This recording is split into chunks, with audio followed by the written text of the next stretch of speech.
Dhanya, good morning. ഇന്ന് പാലക്കാട് ഇലക്ഷനൊക്കെ നടക്കുകയാണ്. അപ്പോൾ പോളിംഗ് ബൂത്തിലേക്ക് ജനമൊക്കെ എത്തിക്കൊണ്ടിരിക്കുന്നു. അത്യാവശ്യം നല്ല പോളിംഗ് ഉണ്ടെന്നാണ് മനസ്സിലാക്കുന്നത്. അതിനിടയിൽ ഈ പാലക്കാട് ഇലക്ഷനെ പറ്റി പറയുമ്പോൾ സന്ദീപ് വാര്യരെ പറ്റി പറയാതിരിക്കാൻ പറ്റില്ല എന്ന അവസ്ഥയിലേക്ക് നമ്മൾ എത്തിയിരിക്കുന്നു. സന്ദീപ് വാര്യരുമായി ബന്ധപ്പെട്ട് ചില കാര്യങ്ങളൊക്കെ, അതായത് സന്ദീപ് വാര്യർ മനം നൊന്തുകൊണ്ട് BJP-യിൽ നിന്ന് പോയി എന്നൊക്കെയാണ് ഞാനടക്കം വിശ്വസിച്ചുകൊണ്ടിരുന്നത്. ഞാനടക്കം അദ്ദേഹത്തെ അങ്ങനെ മനം നൊന്ത് പോയതാണെങ്കിൽ ഇപ്പോഴും ഞാൻ അദ്ദേഹത്തിൻ്റെ കൂടെ തന്നെയാണ്. പക്ഷേ അതൊന്നും അല്ല എന്നുള്ള ചില കാര്യങ്ങളൊക്കെ പുറത്തു വരുന്നുണ്ട്. എന്താണ് വിശദാംശങ്ങൾ? Parthan, very good morning. ഇന്ന് പാലക്കാട് തെരഞ്ഞെടുപ്പ് ദിവസമാണ്. വോട്ടർമാരെല്ലാം കൃത്യമായി അവരുടെ വോട്ടവകാശം യഥാർത്ഥ വികസനം കൊണ്ടുവരുന്ന ആളുകൾക്ക് അത് പ്രയോഗിക്കട്ടെ എന്ന് വോട്ടർമാർക്ക് ഒരു ആശംസ നേരുകയാണ്. എല്ലാ സ്ഥാനാർത്ഥികൾക്കും നമുക്ക് ആശംസ നേരാം. എല്ലാവരും വിജയിക്കുക. എല്ലാവർക്കും വിജയിക്കാൻ കഴിയില്ലെങ്കിലും പ്രതീക്ഷ വയ്ക്കുന്നവരാണ് 3 പേരും. 3 പേർക്കും ആശംസകൾ നേരുകയാണ്. സന്ദീപ് വാര്യരെ കുറിച്ച് പറയാതെ നമുക്ക് പാലക്കാട് തെരഞ്ഞെടുപ്പിലൂടെ കടന്നു പോകാൻ കഴിയില്ല. കാരണം ഒരു ആത്മവഞ്ചകനെ കുറിച്ച് പറയാൻ എന്തിരിക്കുന്നു എന്നുള്ളത് ചോദിച്ചാൽ പറയാൻ ഒരുപാട് കാര്യങ്ങളുണ്ട് എന്നുള്ളതാണ്. അമ്മ മരിച്ചപ്പോൾ വന്നില്ല എന്ന് പറഞ്ഞുകൊണ്ട്, കസേര നൽകിയില്ല എന്ന് പറഞ്ഞുകൊണ്ട്, പിന്നെ തന്നെ പല ചാനൽ ചർച്ചകളിൽ നിന്ന് മാറ്റി നിർത്തുന്നു എന്ന് പറഞ്ഞുകൊണ്ട് ഒരു ആദർശത്തെ തള്ളിപ്പറഞ്ഞ് ഒറ്റ നിമിഷം കൊണ്ട് പിതൃശൂന്യമായ നിലപാട് സ്വീകരിച്ച ഒരാളാണ് സന്ദീപ് വാര്യർ. അത് പറയാതിരിക്കാൻ നമുക്ക് കഴിയില്ല എന്നുള്ളതാണ്. സന്ദീപ് വാര്യർ എങ്ങനെ കോൺഗ്രസിലെത്തി? സത്യത്തിൽ വാര്യർ പറയുന്നത് വാര്യർ ആത്മാഭിമാനം നഷ്ടപ്പെടുത്തി നിൽക്കാൻ കഴിയാത്തത് കൊണ്ട് വെറുപ്പിന്റെ ഫാക്ടറിയിൽ നിന്ന് വാര്യർ ഓടി സ്നേഹത്തിന്റെ കടയിലേക്ക് പോയി കയറിയതാണ് എന്നാണ് പറയുന്നത്. പക്ഷെ അങ്ങനെയല്ല. വാര്യരുടെ വാര്യല്ല RSS സൂര്യ ഒരു കഥയുണ്ട്. ആ കഥയാണ് സത്യത്തിൽ വാര്യരെ വാര്യർ ഓടിയ സ്ഥലത്തൊന്നും പുല്ല് കുരുത്തിട്ടില്ല എന്നാണ് ഇപ്പോൾ കേൾക്കാൻ കഴിയുന്നത്. അതായത് വാര്യർ ഒരു ഒറ്റുകാരനായിരുന്നു. BJP-യിൽ നിൽക്കുന്ന സമയത്തെ വാര്യർ ഒരു ഒറ്റുകാരനായിരുന്നു. അതായത് നമ്മൾ കഴിഞ്ഞ ദിവസങ്ങളിലൊക്കെ പറയുന്നത് പോലെ ഒരാൾ പാർട്ടിയിലേക്ക് വരുമ്പോൾ അയാളെക്കുറിച്ച് കൃത്യമായ ഒരു പഠനം BJP നടത്തിയില്ലെങ്കിലും RSS നടത്തും. കാരണം RSS-ന്റെ ഒരു പ്രത്യയശാസ്ത്രവും ആശയവും ഒക്കെ അവർ അത് 5 പേരിൽ നിന്ന് ഇന്ന് ലോകത്തെ അല്ലെങ്കിൽ ഇന്ത്യയിലെ തന്നെ ഏറ്റവും വലിയ ഓർഗനൈസേഷനായി RSS വളരണമെങ്കിൽ അതിനകത്ത് പ്രവർത്തിച്ചവർ ചില്ലറക്കാരല്ല. അത് നമ്മൾ ആദ്യം മനസ്സിലാക്കണം. അതിനകത്ത് പ്രവർത്തിച്ചവർ ബുദ്ധിയും ശക്തിയും കഴിവും പ്രസ്ഥാനത്തിന് വേണ്ടി ജീവൻ പോലും നൽകാൻ തയ്യാറായവരുമാണ്. മോഹൻ ഭഗത് പറയുന്നത് പോലെ ഈ പ്രസ്ഥാനത്തിൽ വരുമ്പോൾ നിങ്ങൾക്ക് എന്തുണ്ട് എന്നല്ല ചോദിക്കുന്നത്, ഈ പ്രസ്ഥാനത്തിൽ നിന്ന് നിങ്ങൾ എന്ത് കൊണ്ടുപോകുന്നു എന്നല്ല ചോദിക്കുന്നത്. ഈ പ്രസ്ഥാനത്തിൽ വരുമ്പോൾ നിങ്ങളിൽ ഉള്ളതും കൂടി ഇല്ലാതാകും. ഈ പ്രസ്ഥാനത്തിൽ നിന്ന് പോകുമ്പോൾ നിങ്ങളുടെ കൈ വെറും ശൂന്യമായിരിക്കും. ഉള്ളതെല്ലാം ഈ പ്രസ്ഥാനത്തിന്, അതായത് നിങ്ങളുടെ പണവും സ്വത്തും അല്ല, നിങ്ങളുടെ ആശയവും ബുദ്ധിയും കഴിവുമെല്ലാം പ്രസ്ഥാനത്തിന് വേണ്ടി ഉപയോഗിച്ചിട്ട് നിങ്ങൾ ശൂന്യനായി, അതായത് സ്വാർത്ഥ താല്പര്യങ്ങളെല്ലാം മാറ്റിവെച്ചുകൊണ്ട് ഒരു പുതിയ മനുഷ്യനായാണ് നിങ്ങൾ പുറത്തേക്ക് പോകുന്നത്. ഇങ്ങനെയാണ് മോഹൻ ഭാഗവത് പറയുന്നത്. ഇവിടെ സന്ദീപ് വാര്യർ SFI-കാരനായിരുന്നു. അതൊക്കെ നമ്മൾ ചർച്ച ചെയ്തതാണ്. ഒരു കടുത്ത കമ്മ്യൂണിസ്റ്റ് ആശയങ്ങൾ മനസ്സിൽ പേര് നടക്കുന്ന ഒരു SFI-കാരനായിരുന്നു. ആ SFI-കാരൻ എവിടെയാണ് തനിക്ക് രാഷ്ട്രീയമായി നിലനിൽപ്പുള്ളത് എന്ന് അന്വേഷിച്ച് വന്നപ്പോഴാണ് വാജ്പേയിയുടെ പ്രസംഗം കാണുന്നത്. വാജ്പേയിയുടെ പ്രസംഗത്തിൽ ആകൃഷ്ടനായി വളർന്നു വരുന്ന പാർട്ടിയാണ് BJP. BJP-ക്ക് നാളെ ഒരു ഭാവി ഇന്ത്യയിലുണ്ട്. BJP-യോടൊപ്പം ചേർന്ന് നിന്നാൽ എന്തെങ്കിലുമൊക്കെ നേട്ടങ്ങൾ തനിക്കുണ്ടാകുമെന്ന് മനസ്സിലാക്കിക്കൊണ്ട് BJP-യിലേക്ക് വരുന്നു. പിന്നീട് സംഘത്തിനെ കുറിച്ച് കൂടുതൽ പഠിക്കുന്നു, ആളുകളിലൂടെ കൂടുതൽ ഇടപെടലുകൾ നടത്തുന്നു, അതിലൂടെ കുറെ അറിവുകൾ സമ്പാദിക്കുന്നു, സംഘത്തെക്കുറിച്ച് കുറെ വായനയിലൂടെ സംഘത്തെക്കുറിച്ച് കൂടുതൽ അറിവുകൾ സമ്പാദിക്കുന്നു, അതിലൂടെ BJP-യുടെ വക്താവാകുന്നു. പിന്നീട് പാർട്ടിയുമായി ചേർന്ന് വലിയ രീതിയിലുള്ള സഹകരണം നടത്തി ചാനൽ ചർച്ചകളിലൊക്കെ ഒരു വലിയ മുഖമായി കുറെ ആരാധകരെയൊക്കെ ഏറ്റെടുത്തുകൊണ്ട് സന്ദീപ് വാര്യർ മുന്നേറുന്ന ഒരു കാഴ്ചയാണ് നമ്മൾ കാണുന്നത്.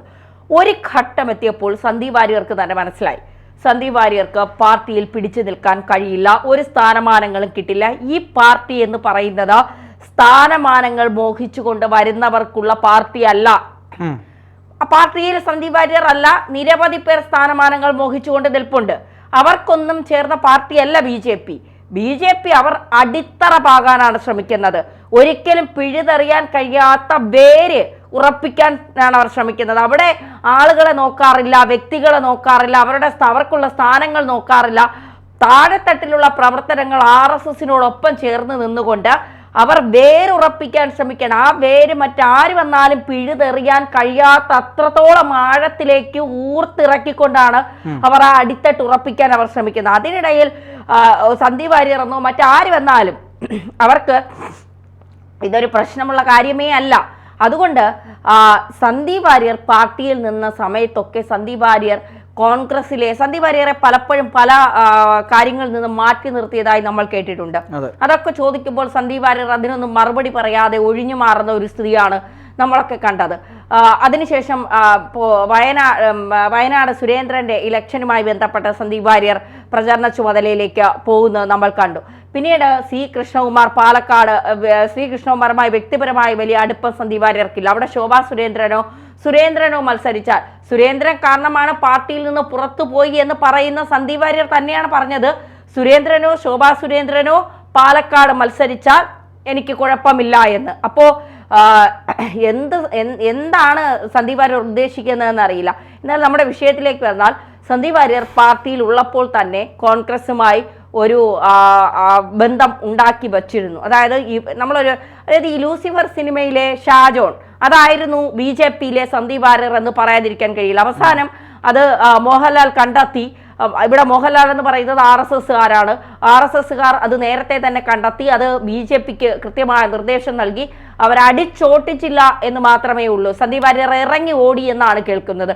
സന്ദീപ് പാർട്ടിയിൽ നിന്നെങ്കിലും പാർട്ടി ഇനി ഒരു തരത്തിലും സന്ദീപ് വാര്യർക്ക് ഒരു രീതിയിലുള്ള എന്താ പറയുക പാർട്ടിക്കകത്ത് ഒരു തരത്തിലും മുന്നോട്ട് പോകാനുള്ള ഒരു ഇത് കൊടുക്കില്ലായിരുന്നു. കാരണം പാർട്ടിയിൽ നിന്നുകൊണ്ട് പാർട്ടിക്കെതിരെ ശ്രമങ്ങൾ നടത്തുന്ന, പാർട്ടിയിലെ രഹസ്യങ്ങൾ ചോർത്തുന്ന, പാർട്ടിയെ ഏതറ്റം വരെയും തരം താഴ്ത്താൻ കഴിയുന്ന ഒരു നേതാവിനെ ഏതെങ്കിലും പാർട്ടി വെച്ച് പൊറിപ്പിക്കുമോ? ഒരിക്കലുമില്ല. ഒന്ന് ആലോചിച്ച് നോക്കൂ പാർത്ഥൻ. പിന്നെ പാർട്ടിക്ക് എത്തുന്നപ്പോൾ നരേന്ദ്രമോദി വാഴ്ത്തപ്പെട്ടവൻ, നരേന്ദ്രമോദിയെ പോലൊരു ലോക നേതാവില്ല, BJPയെ പോലൊരു പാർട്ടിക്ക് ഇന്ത്യയിലെ കേരളത്തിലോ ഉണ്ടാവാൻ.